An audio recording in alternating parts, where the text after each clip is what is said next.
I will go ahead and give you some frequently asked questions that we have. What's required for admission? If you're applying to the MPH program, then you would start your application process through sophus.org. From there, it will walk you through all of the information that you need as far as what is required.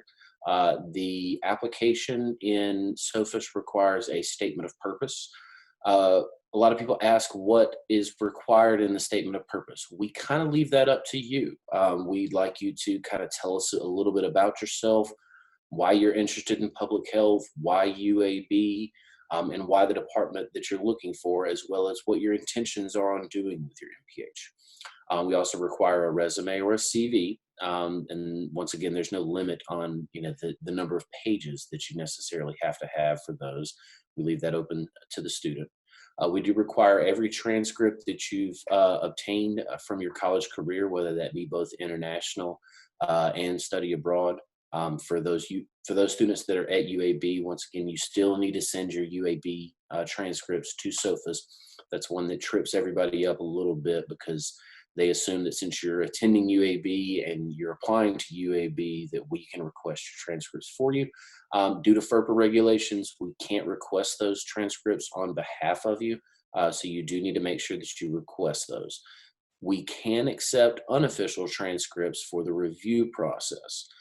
You have an option to upload some documents into Sophus, and you can do so there. If you have any difficulties, especially during this trying time that we're all going through, you can feel free to email me your unofficial copies of your transcripts, or really any of your application materials, and I'll be glad to help you upload that. At this point, that's basically a lot of what I'm doing today, is speaking with my students via phone or Zoom, and chatting with them via email as far as what application materials are still needed and what's the best way to go about getting them, as well as answering any of their questions. We require 3 letters of recommendation for the application. Some departments would love to see academic references, especially if you're just out of your undergrad or within that 4 or 5 year range. Some programs would highly encourage you to have at least one academic reference. So keep that in mind as far as what you're looking for in a recommender. I have a question here. It says, if you're deciding between an online or an in-person program, how does the application process work, and do you apply for both? No, you would not necessarily apply to both programs. As an online student, if you're located here in Birmingham, you are free to take some classes in the in-person format. It really just comes down to your designation as far as your internship and your capstone class. But you are free to move between in-person and online classes. But the application process is the same. You would just need to indicate which you would prefer to do the vast majority of your program. The admissions deadline for the fall of 2020. Under normal circumstances, a application for the MPH program would be due on July 1st. We understand that during this trying time that we needed to expand our deadline. So we have moved that application process back to August the 1st. Correct me if I'm wrong, Hannah. And so you would submit your application through Sophus on or before August the 1st, and then we would review your application as quickly as possible. The cost of the application is $135 through Sophus, if I'm not mistaken, and then you would apply those funds directly to your Sophus application.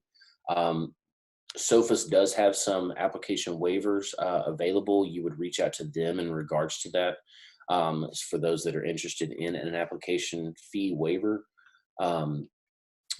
And let's see, Lauren Foss asked, I'm 15 years out of college, which makes academic references impossible. Do you have any other recommendations for references? If you are a working professional and you have been out of school for any period of time, especially at that length, it's not going to be an issue to have all professional references. Don't feel like you have to have, all academic references.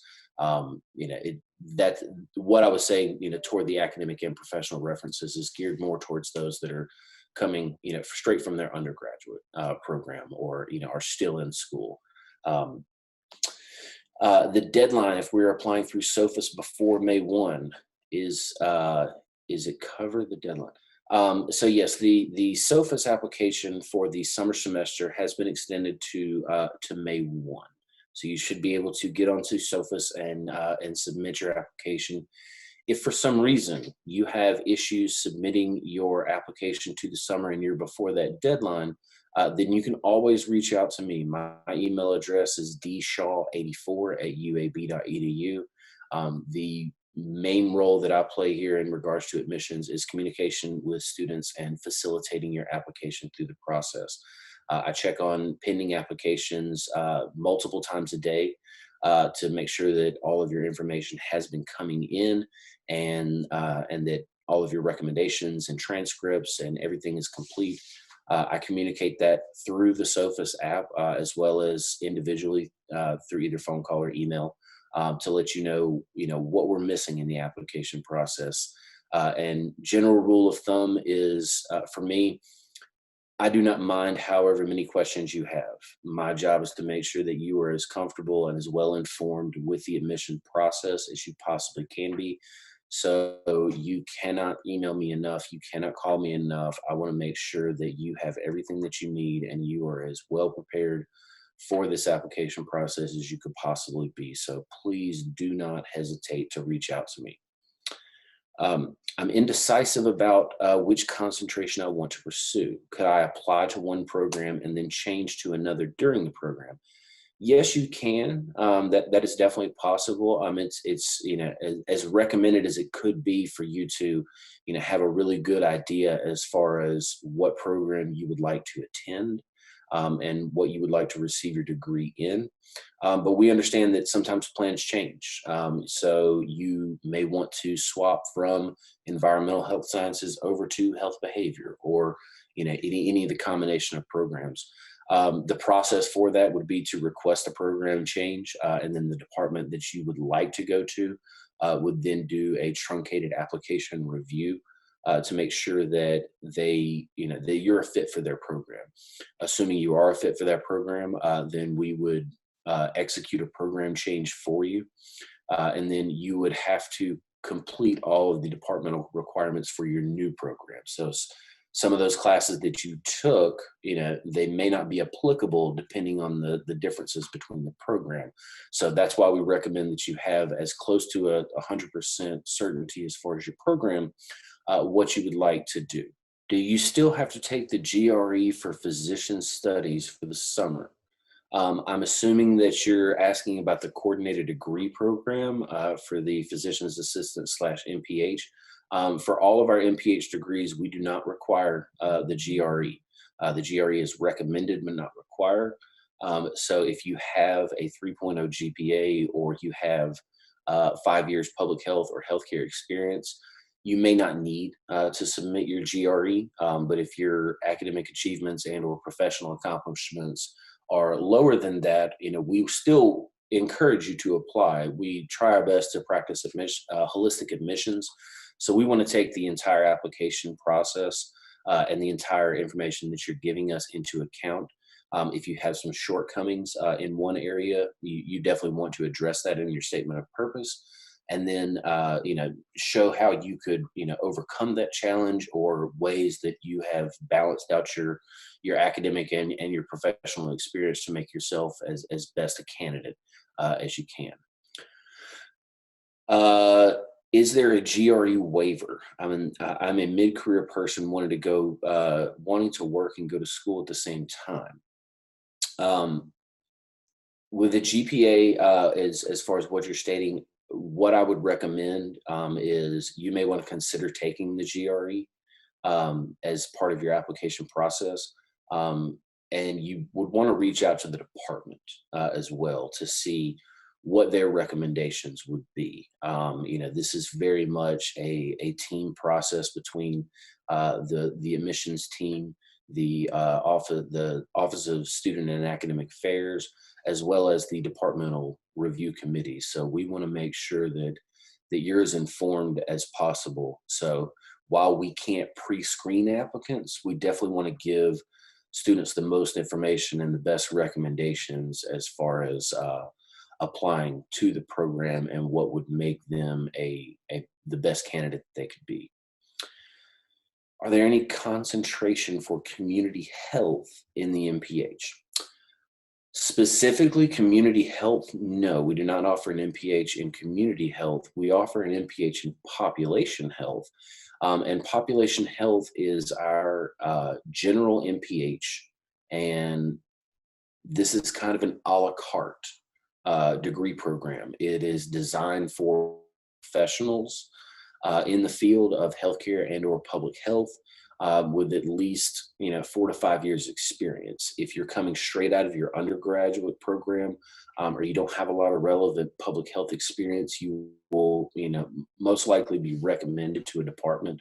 And you and I will have a conversation about that once you submit your application if you do apply to the population health program. If it's obvious to us that you would benefit more going to a program like health behavior, then I will reach out to you and kind of let you know what that process is and how we can do that with minimal impact to you so that we can get all that worked out behind the scenes. What is the minimum GRE score recommended? We do still require the GRE for our doctoral programs as well as our MSPH programs. The recommended scores vary.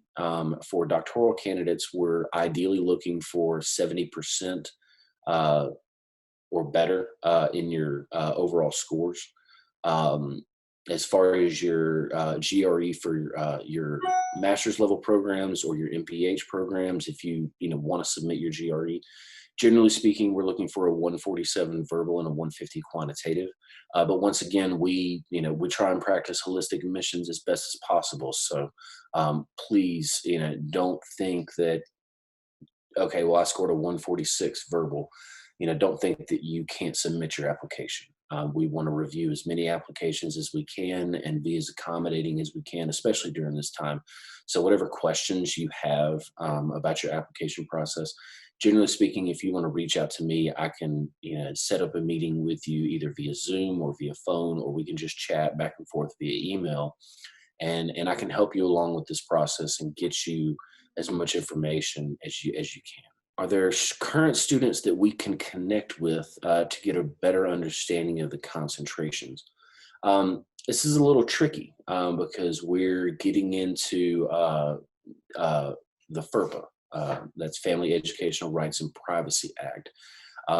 So it's kind of difficult for me to give you contact information for some of our current students.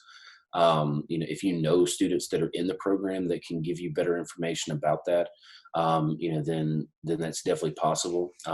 When you start in the fall, you will have what's called a next steps orientation.